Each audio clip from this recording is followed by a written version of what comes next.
this disappointment and this failure is not the end all be all of you. There's more to you. There's more that you will do. Don't let that be the end.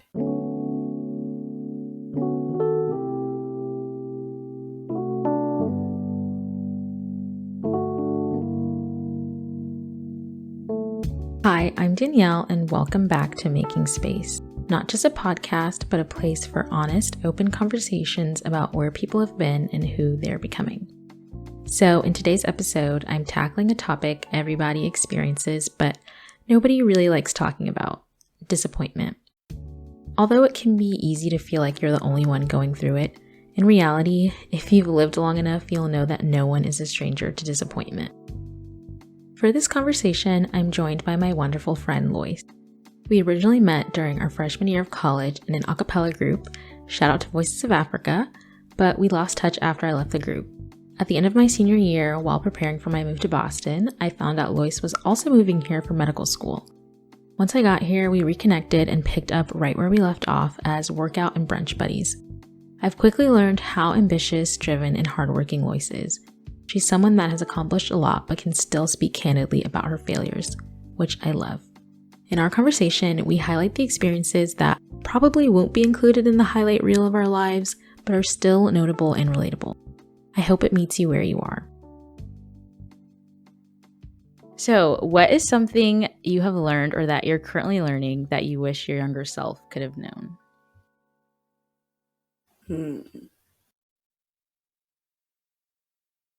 I don't know, because I always feel like the things I learn are in due time, right? If I was like, oh, I wish I had understood like what failure felt like, or what it means to like have a plan and not go the way that you want it to go.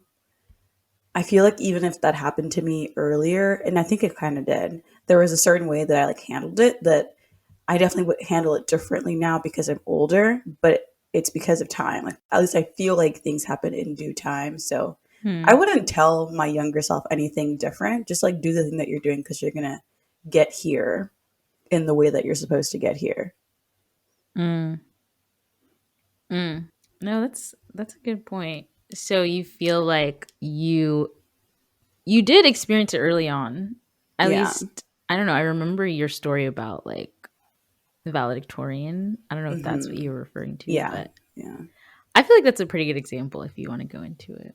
Yeah. I mean, there's some things I've grown to like understand now that like in hindsight that story is like not as intense as I thought it was when I was going through it. And it also sort of shows what my values were at that time. But essentially, since I started high school, I had a very focused goal to graduate as the valedictorian.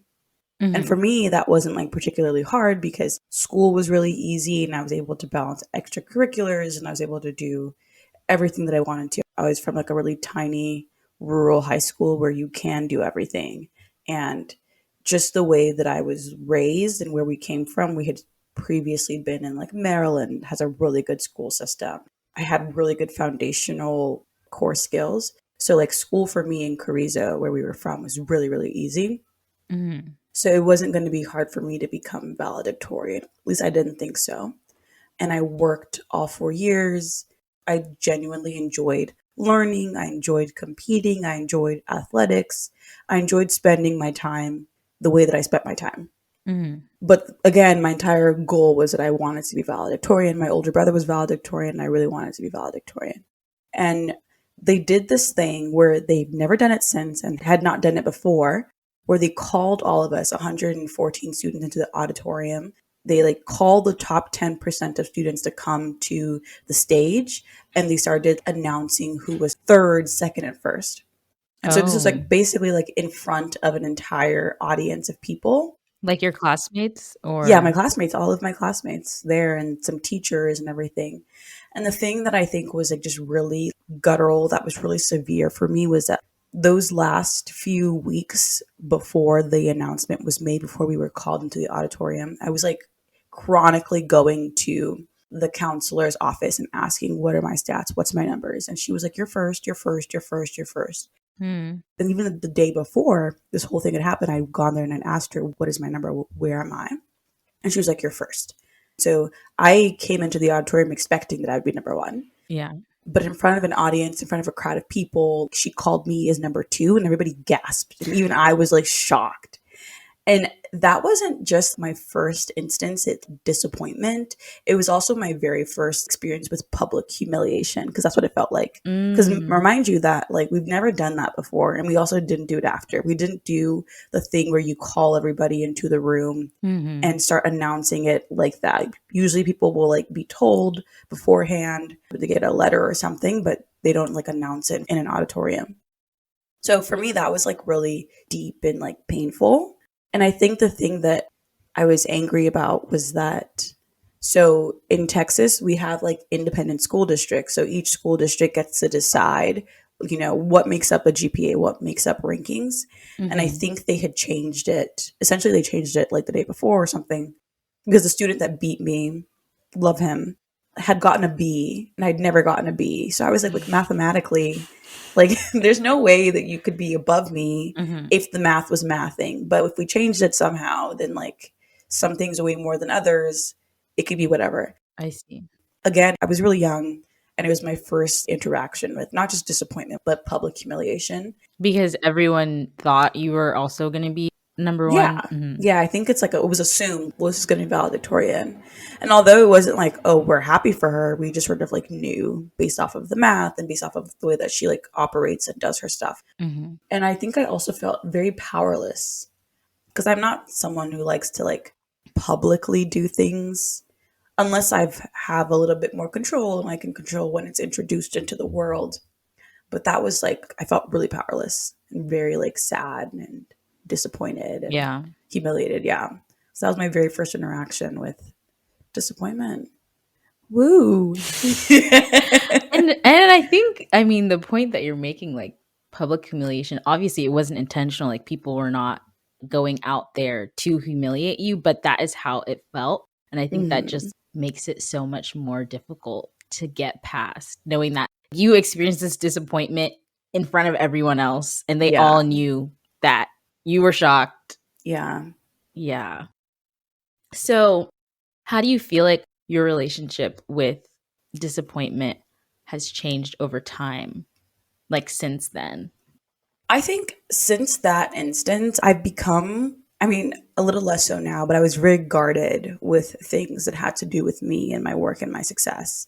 And one example I'll use is that, like, for a very long time when I was dating my partner, I didn't tell him my GPA, I didn't tell him my grades, because Mm. I felt like, one, I realized the power that those numbers have over people's, like, interpretation of you, right? Mm-hmm.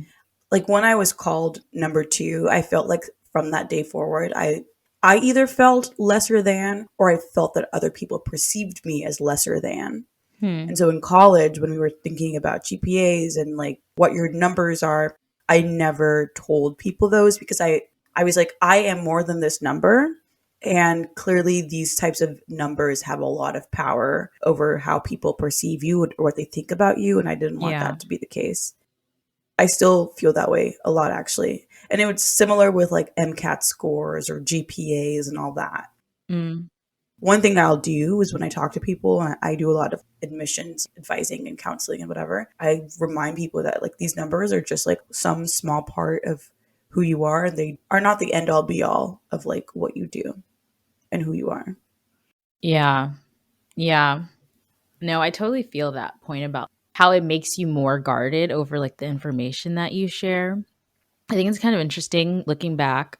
I guess my big disappointment, or like my big first disappointment, was with like college admissions. So originally I had no idea where I wanted to go for college. And at my school, it was like a very competitive high school. And it seemed like a lot of people ended up at UT. And so I was like, I don't really want to, You don't want to go here. no shade, but I don't want to end up where all these other people are going. So I really was not sure. But through like a long series of events, I don't know, something I was definitely praying about. And I started feeling like, do I want to go to Harvard? Obviously, that's so many people's dream school. And in my head, I was like, there's no way that that is going to work out for me. But it just became this faith thing. And I would slowly start sharing with people when people would ask, like, where are you applying? Where do you really want to go? XYZ. I would slowly start sharing it. And like, some people would be really supportive. Some people would be like, side eye. Anyways.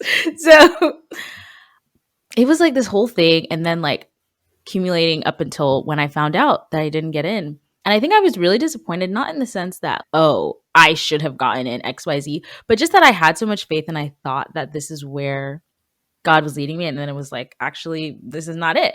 And so I felt really disappointed. And it was like, I wish I didn't tell anyone Yeah. because like now everyone knows, or like a lot of people know where I wanted to go and they're going to ask me how it went. And I have to tell them. It's reliving your disappointment over and over again every Yeah. time you tell Yeah. someone. So I feel like now applying to law school, people keep asking me like, what's your dream school? What's your dream school? And I don't have one. Which None of your business.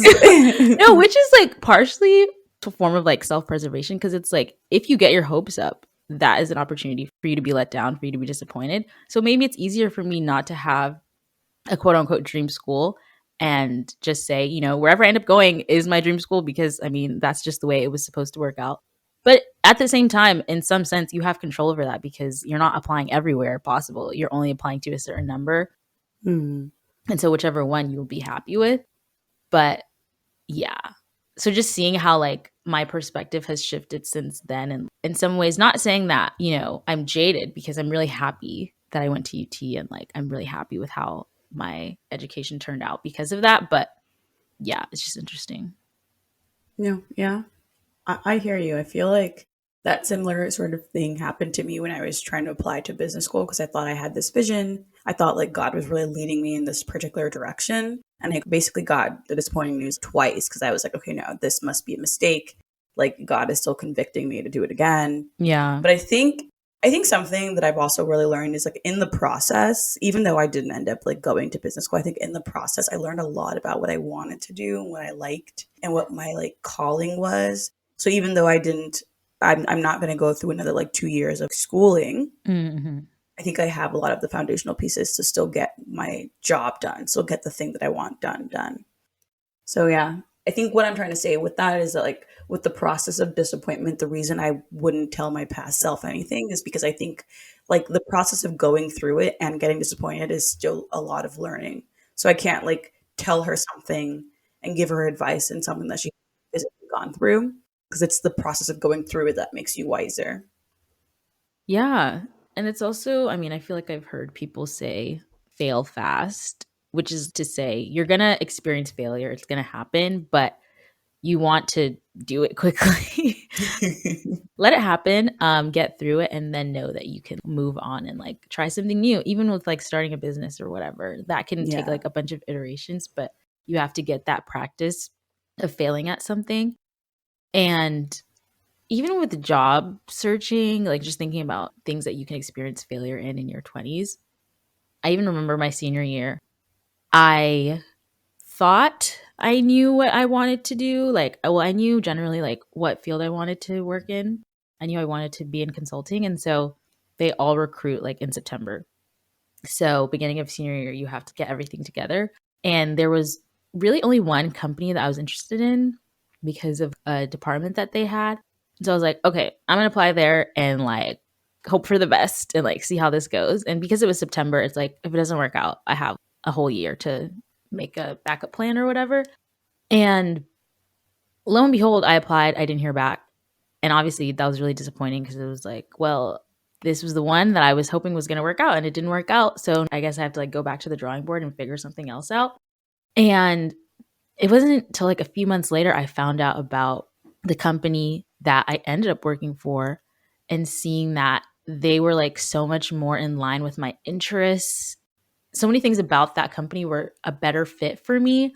And I never would have found out about it, never would have been able to apply if the previous job that I applied for Mhm. had actually worked out. I wouldn't have moved to Boston. Like none of that would have happened. It just reminds me of something my mom always says, with how like every disappointment is a blessing in disguise, because you don't know what that disappointment is affording you. Like you don't know what door that is opening up for you that you wouldn't have been able to walk through because you Exactly. faced that. Yeah. Yeah. So another thing I feel like a lot of people struggle with in their 20s that, I'm struggling with too. It's just the anxiety of the future. I feel like it's so easy to always be aware of how your present successes or failures are going to impact your future.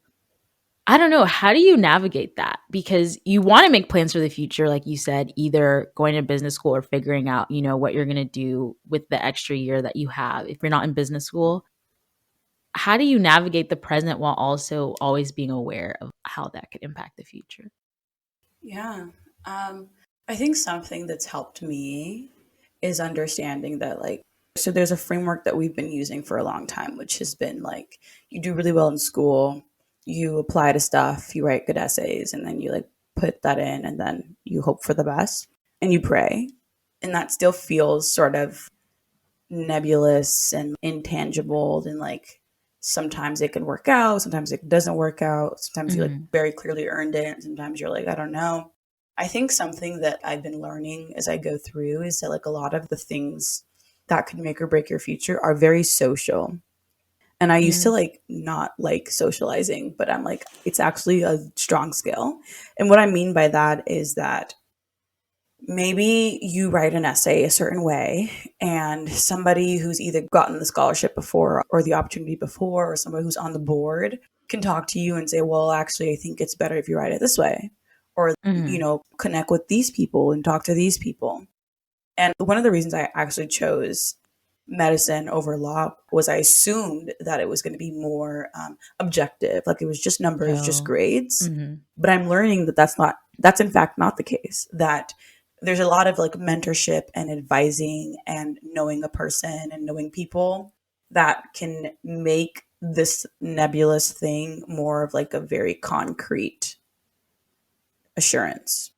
And so the reason I make this Mm-hmm. comment is because sometimes there isn't a way for you to socialize your way or talk your way or to find a connection to get you where you want to go. And in those cases, I think that I maintain a lot of flexibility. Like I know my overarching goal is this thing, but I'm very flexible about how I'm going to get there and how much time I'm going to get there, because whenever I put down constraints, artificial constraints on like it has to happen like this, I have to make this amount of money, then I am one, opening myself up for disappointment, but two, like closing down other options. Kind of as you said, right? Like when you decided that you were going to apply to that one program, if you had gotten in and just done that one program, you wouldn't have looked into any other options. And Yeah. it's not until like either God closes it down for you or that you just don't get it for whatever reason that then you're seeing other options. So similarly for me, when I'm thinking about what I want to do for my future, I have the plan or the idea. And usually it's like really generalized. And then I allow all possible opportunities to sort of like sit and exist. And what I mean by that is that like maybe I'm writing something one way and I might have four variations of how I write this thing for different applications. Or maybe I have one advisor who's advising me in one lens to reach my goal, but I have like three other advisors who have different expertise and different perspectives that can like help me in these other ways. And by doing that, I think I allow myself to gain all of these different opportunities and then pick one versus like you narrow it down and it picks you. And sometimes it may not pick you. And that's what Mm. I'm learning. Mm. That I rather just create an environment and invest in an environment where I can have multiple options and opportunities versus not. Which again is still hard to do because it's a lot of like socializing, a lot of networking, a lot of like researching, and it takes time. Yeah. Yeah, Yeah, you're saying the golden word networking, which oh my gosh. I know. I hate it, girl. Is it for me? No. But I turn on the switch and I do it when I have to do it, and then I go back to my little hole. But no, I think that's a good point. I mean, obviously, not putting all your eggs in one basket is always smart, unless maybe you just are not interested in so many. Maybe it's just one thing that you're interested in, but then you have to be ready for that one thing to not work out and be like, okay, well, Next. yeah. Exactly. Then you have to be ready to fail fast. So that's a good point, and I do think yeah, it's through like the relationships that you make with other people that you find out about things that maybe you never would have known about that actually could lead to something good for you. But I feel like also under this umbrella of like, you know, planning for the future, even though really it's hard to plan for things that are unknown, there's also some like unnecessary time pressure we can put on ourselves. And I'm still trying to understand where it comes from. I mean, you are now a wise woman at a quarter of a century. Quarter of a Okay. century.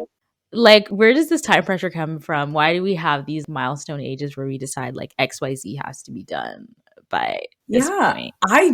I don't know. I don't know. And if I put myself in those like lenses and those views, I don't think I'll be happy. That's what I've known. Because some people are always saying, well, you need to have kids before 30. You need to have kids before 30. I'm 25, right?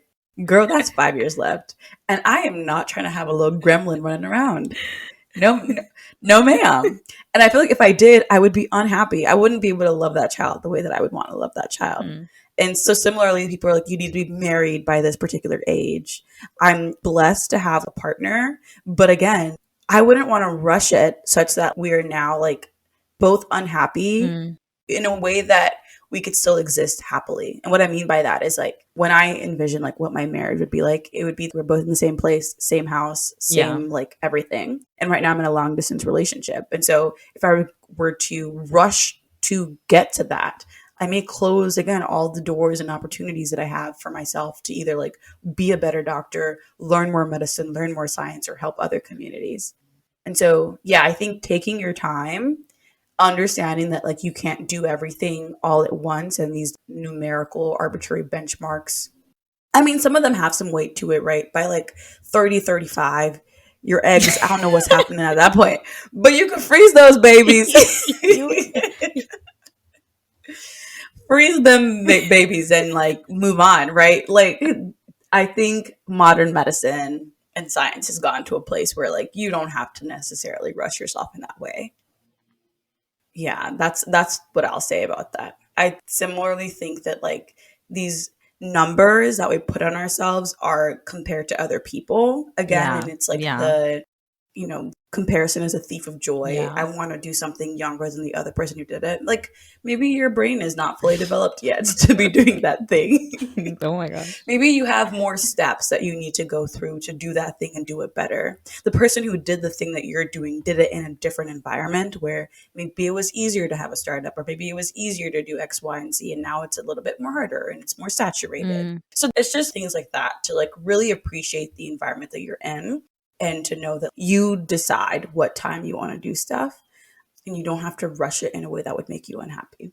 Yeah. Oh my gosh. That was so good. Especially just you saying, like, take your time. There's just something so countercultural about that. Even just saying it, like, I don't know what it is, but it's true. Like, just looking around, seeing where other people are. It doesn't even have to be social media, like, in person.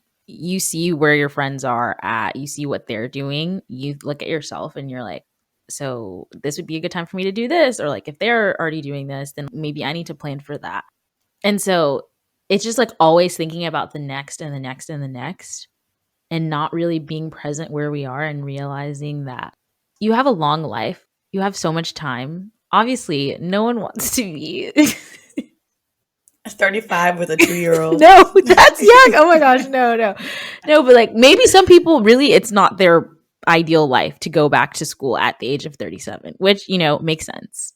Maybe. But other people, maybe that is. Maybe they That feel is. comfortable doing it at 40. So, yeah, just knowing that everyone's path isn't the same either. And like if something doesn't work out in the time that you wanted it to, it doesn't mean that it couldn't happen later on. Exactly. Yeah, exactly. But even going off of that, I don't know. I feel like sometimes even if it's not a complete denial, it's not like a complete closed door, but like maybe a delay, that can also be really disappointing. As in, like, it could still happen later, like I said, but it's happening later than I wanted it to, slash, than I planned for, keyword, than you planned, but really, you know, all of our plans, just a joke. Yeah. Yeah. So, like, how do you deal with that? I think that is such a good question because when I didn't get into business school, a lot of my like mentors and advisors were saying that just because you didn't get in now doesn't mean you can't get in the Mm-hmm. future. And I was like, but I need the scales now. But I don't necessarily. And I think there are two things that I love about myself, not in like a conceited way, but that I've grown to appreciate Hmm. is one, I have the memory of a goldfish. One, I Same. cannot remember names for the life of me. But two, the pain and like Mm-hmm. sadness that I remember from like whatever disappointing event does not necessarily stop me from doing the same thing again. And I'll use the business school Yeah. example as one, right? Like I definitely failed hard and fast during the first application and I just turned back around and I redid it. Yeah. And that's something I appreciated myself because it's not going to change my goals. It doesn't change my passion. It doesn't change what I want to do. I think what it does is it makes me wiser and it makes me more prepared to sit down and reflect. And it makes me more willing to see the viewpoints of other people and to gather more mentors. And that's what happens each time that I Mm. have something disappointing or a failure come to my doorstep. And the second thing I'll say, the first one was memory of a goldfish. I think the second one is just the ability to rationalize something, which I think, I mean, some people can say that's kind of bad. But what I mean by that is like if I have a disappointment, like not getting into business school, the rational thought for me, as opposed to like, oh, the system is rigged or like someone just doing me dirty, I'll just say, well, I'm not at the place where I can use these business school tools to reach my goals. Like maybe Mm-hmm. I need 2 or 3 more years of learning medicine or more work on the ground, doing actual things Mm-hmm. before the things I were to learn at business school could be really tangible and helpful. Mm-hmm. That's the way I rationalize it for myself. So I'm not disappointed or jaded or angry or whatever, but that like things come in due time. Mm-hmm. And that's what I tell myself a lot. And I think with those two things, I feel I genuinely or generally am a happy person as a consequence. Mm-hmm. I'm not comparing myself to other people. I'm not running a race that will wear me out. And it helps me appreciate and really value the things I'm currently doing, right? Because Yeah. I'm learning the things I'm learning because I'm prepared and able to learn them and take them in. And I'm able to appreciate them and apply them and use them because this is the season that I can do that and I'm able to do that. So if I were to go to business school right now, there might be a possibility that I could not use the tools that I'm learning in that space because I'm not yet able to. And so if Yeah. I tell myself that, it makes the disappointment of not getting into business school now a little bit less painful. That, like, you know what? God's telling me I'm not prepared. I may not be prepared. Give myself some more time. Doesn't mean I can't achieve my goals. It doesn't mean I can't make the change that I want to do in Nigeria, right? I can still go there and do those things. It just means that I have to approach it through a different avenue. As long as I'm willing and able and open and excited and still joyful about the process, it makes all of the things I'm experiencing just less bitter. Yeah. Yeah. No, that's so good. Like, one, being flexible, right? Being open to your plans changing, being ready to pivot, like when it happens. But Mm-hmm. then also that point about preparation. And I feel like I've been trying to remind myself of that in this season too, like with my job search. Cause at first it was a little bit easier when I had so many things to distract myself with like applying to school. That was like a huge distraction. And it was also like, I need this time that I have right now to Mm-hmm. prepare for this. And so now that that is more or less out of the way, my brain is kind of like, okay, well, why hasn't it happened yet? Where's the job? Like I need it now, but it's not coming now. And it can be really frustrating. But then I think I'm trying to remind myself to take a step back and be like, okay, if it were to come tomorrow, would you be ready? Or how can Mm-hmm. you be using this time that you have to best prepare yourself, whatever that looks like? Maybe it's preparing yourself mentally, emotionally, getting other things in order that you need to get in order because you have the time and you don't want to look back and say that it was wasted. And I think it's really easy to do that if something that you want is being delayed and to just spend all of your time thinking about how you don't have that thing that you want. And there will always be something in any area of your life, whether that's professional or personal or whatever, there will always be something. But if we just spend our times mulling over that thing that we don't have, being upset or like having self pity, I think it ends up being a huge waste Yeah. when it didn't have to be a huge waste. It's really something I've been thinking about is like how to wait well, especially if you're not the most patient person, which I mean, I don't know who is patient. That's the Who real is? question. But No, I like the phrase, how to wait well. I like it a lot. Yeah. Especially if you've grown up in this like really fast paced place and what you value or what you get joy out of are deliverables or outcomes. It's Mm-hmm. just so difficult to sit in the waiting period and to really appreciate it. Yeah. Yeah. Oh my gosh. And maybe, yeah, that's like a reflection of our society too, just being so used to busyness. And Mm, so, what if your delay is happening just so you can rest? Like, what if that's the whole point of the delay is for you to get a period of rest? Because once hmm. that thing comes, you're not going to have the rest that you were able to have otherwise. But it can be so uncomfortable if you're not used to it and Yeah. you're not used to sitting with your thoughts and like all the other things. So, how do you feel like you find peace? You kind of started going into this already, but how do you feel like you can find peace after facing a disappointment? Yeah. I think, sort of as I said before, the goldfish memory thing really helps. And sometimes I will say, especially if it's a really big disappointment, I definitely see myself wanting to put the blame on someone or wanting to rationalize it, like how this person did me dirty or how I was done dirty by the institution. But Hmm. I think ultimately, one is if I can forget, not necessarily about the event or the failure, but about those like really negative emotions, it makes me more willing to dive back into it and do it all over again because I know I can, even if I get the same outcome. Hmm. Because again, for me, the joy that I'm finding these days is like it's in the process of working to achieve those goals. Hmm. And as long as you're getting joy from the process and not the outcome, it's a little bit easier to just keep going and keep doing it again. And then the second thing, right, was rationalizing it and praying about it and trying to look for like where God is leading me and what he's trying to say in this thing. And if what he's saying is you weren't ready, but like, I love that you tried, or you're not ready, but like you've never done this type of thing before and now you have. And so you have that one thing under your belt. Yeah. Then those are the things again that make me more willing and excited and able to try and try again. Yeah. Yeah. That point about how it's not like nothing was gained. Like, if anything, you gained the experience, which is Yeah. still something. Okay, but what if you don't have the memory of a goldfish? How how do you bring yourself to try again, because it can be really discouraging Yeah. and it can be kind of You're asking scary. me to put myself in another person's shoes. Oh gosh. Because I think I'm not that great in the memory department either. So, but I'm just trying to think, like, I think I'm also, so there's two other ways I think you can sort of help yourself. I think one of them, if you're like a really rational thinker, is to sort of put down the pros and cons of what happened and what you did and what was it that within your control that impacted the outcome and how can you change that or improve that. And if you don't know or you can't find the answer, you can go to an advisor or someone who's there to support you.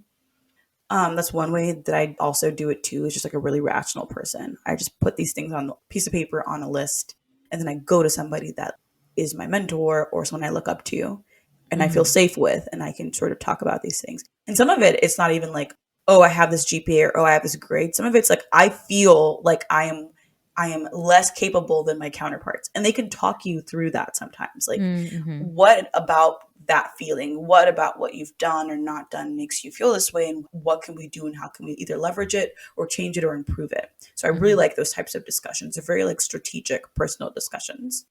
That's one way. And then the other way I think is that you just like go through the emotions, you go through the feeling, you go through the sense of disappointment and you give mm, it time, mm, right? Because with anything, like time makes it a bit more distant, makes it more blurry, makes it less painful. And you're more willing, maybe in a year, in 2 years, to try again. yeah, yeah, I really like that. And I agree. Getting it out of your head by like talking through it with someone, like if it's a mentor, if it's an advisor, or even if it's just a friend, so you can Mm-hmm. get all those irrational or like negative thoughts out, and someone Mm-hmm. else can like take them and help you make them more rational and being like, you are not incapable. That's just not the truth. And just talking through it with someone, getting it out of your head and sharing it, which can be hard because, it was a disappointment. Maybe you feel ashamed or, you know, feel insecure about it, but being able to share it with at least one person, I think is a great thing. Yeah. And then taking time, I totally agree. because time does heal some wounds. Someone's. But earlier you mentioned like finding joy in the process, and I'm interested to know how you do that. How I do it. One of the things I've actually talked to my roommate about this is I do not choose to do things that I do not find joy in. And Mm, so even the act of applying to something can be really stressful for a lot of people. I enjoy writing essays. I enjoy reflecting on things. I enjoy like making a list of goals. I enjoy talking to advisors and people about my plans and my goals, getting their feedback, then them writing me recommendation letters. I actually enjoy that process. So when I have to do that to reach another goal, it's not a big deal for me because the act of reflecting for me feels cathartic and it helps me sort of solidify this really hazy and nebulous vision that I have for myself and mm, my future. And the cool thing about it is that in the process of writing one essay or applying to one thing, I might have this really strong and fully formed goal. And then I don't get that thing, or I'm applying for something completely different. And that goal or vision shifts a little bit. It's kind of like clay and it's being remolded. yeah. But all those different variations of it can exist at the same time. And I can still find one way to do what I want to do. So I think that's one of the things that really helps enjoying the process is that like you actually genuinely like what you are doing and not just the goal, not just the outcome. Which is hard to do, right? Because not everybody likes writing essays, not Yeah. everybody likes applying to things, not everybody likes asking for rec letters. But if you can find a way to enjoy it or talk to yourself and tell yourself, like, I'm reflecting and this is a powerful thing that I'm doing. I'm putting onto paper visions of what I have, or I'm struggling to answer these really interesting, intricate questions. But when I answer them, I feel better. I Yeah. feel like I'm able to really articulate and conceptualize the mark I want to make onto the world. Even if it's this like big grandiose idea, I feel great that I was able to say that and write that down and that someone is going to find it valuable enough to read it. Yeah. Yeah. Yeah. Because even if you don't get it, someone read it Someone read and it. you can use it for something else in the Yes, future. but then you also wrote it, you also articulated, you also put it Yeah. into the world, and that's something powerful. Yeah. Yeah. And if all of those things, all these, very rational tips that Lois has doesn't help you, I will give you some irrational ones because I think I'm more irrational than you. But sometimes it just helps to like tell yourself, that everything has happened as it should. Like Mm, that where you are right now is like exactly where you're supposed to be. And sometimes it does sound like fluff. I like to back it up with some scripture, right? Romans 8:28, all things are working together for the good of those who love God. And so just trusting that, this disappointment can still work together to mm, get you where you're supposed to be. Maybe it's where you thought you would be, maybe it's somewhere completely different, but if it's where you're supposed to be, it will still be really good. And like even something as simple as I feel like you've said this, like you'll be all right, yeah. It's going to be hard and like you can feel sad, you can feel down, you can share that with other people, give yourself time to get through that disappointment, but it's not the end of the world. You can still get up again, try something different. There's still a lot out there for you. Yeah. Yeah.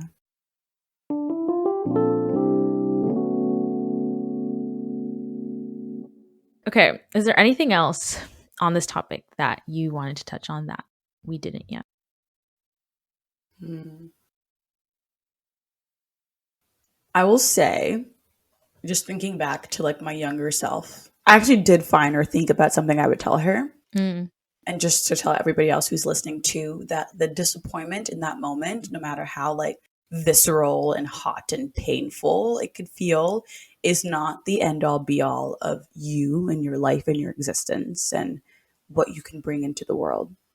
And I say that mm, because I remember like little Lois, whose entire world was becoming the valedictorian and having these perfect grades and saying she sacrificed all these things. And when she didn't get that, I remember her feeling very, very, very, very, very, very, very, very hurt.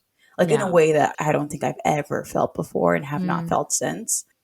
And I think within that feeling, if I let myself sit in that feeling, if I didn't have my parents who like rushed from work to come and sit with me and hold my hand and like hold me while I cried, I think that a lot of not great things could have happened. I think if I mm, didn't have a church home and a church family to drive to, like straight after school. That's where I went. If I didn't have those, a lot of like not great things could have happened. So I think that like in this pursuit of your own mission and your own dreams and your own goal, it's really important, one, to pursue and cultivate these like really meaningful relationships because they can help ground you and they can be safe Mm. places for you to stay in and sit in and feel protected and feel vulnerable and be able to cry and pray and talk to God and get your parents' advice. But it's also, these are also people that will remind you that this disappointment and this failure is not the end all be all of you. There's more to Mm. you. There's more that you will do or think about or write about or say. So don't let that be the end. That's what I want to share. Yeah. Oh my gosh. That's so good. And even just like what you were saying about having a support system, having other people around you, it just made me think, when we have these successes, which, everyone does have at some point in their life, they have like huge successes, things they want to celebrate. The best part about that is being able to celebrate with other people, being able to tell other people, seeing their reaction, seeing the joy that they have for you. And so, in the Mm-hmm. same way that we like to have people around us when we're celebrating, it's also so important to have people around us when we're really disappointed and we're really discouraged to still speak life into us and just to know that you don't have to go through it alone. Like, no one is an island. I don't think anyone can get through this life on their own, anyways. So, that is such a good reminder. Mm-hmm. Yeah. How have things changed for you now that you have gone through these experiences? You've learned what you just shared, like it's not the end. Like, how have things changed for you now as you continue to go through life and face the ups and downs? Yeah. I think one of the things I've learned this year, I used to jokingly call this my year of L's. Because I had like put my name out for so many things at the end of 2022. And basically January, February, March, I was getting a lot of rejections. And I was like, wow, this is a season of L's. But again, with the whole having people around me, I've learned that it's not just L's. I've had a lot of great things happen too. And I just sort of like never Mm. remember to appreciate them because I'm Mhm. just so like, the disappointments shine brighter to me for some reason. I think I'm appreciating the now more than I did in the past. Like Texas does not move as fast as Boston does. I think Mhm. even while I was in Texas in high school, I was moving so fast.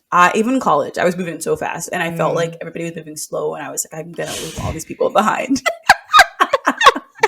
I was going left and right, doing things, making things, building things, applying to things. Like I was moving fast, and I think since I've gotten here, I am learning to cultivate the slow, and that's how things have changed. I think I'm learning to really Mm. appreciate my familial relationships and Mhm. cultivate those. I've learned to really appreciate and cultivate friendships, which has been Mhm. something like new and different for me. My romantic relationship is something that I've invested a lot of time in and been Mhm. cultivating a lot. And I'm just learning to really appreciate the people around me and the places that I'm in and sitting in and have the privilege to be in because not everyone can be where I am and not everyone can be sitting in the seats or the chairs that I'm sitting in. And just by being in those places, it's just like a really cool and wonderful experience. And so I'm learning to just really appreciate that. Yeah. So appreciate the slow.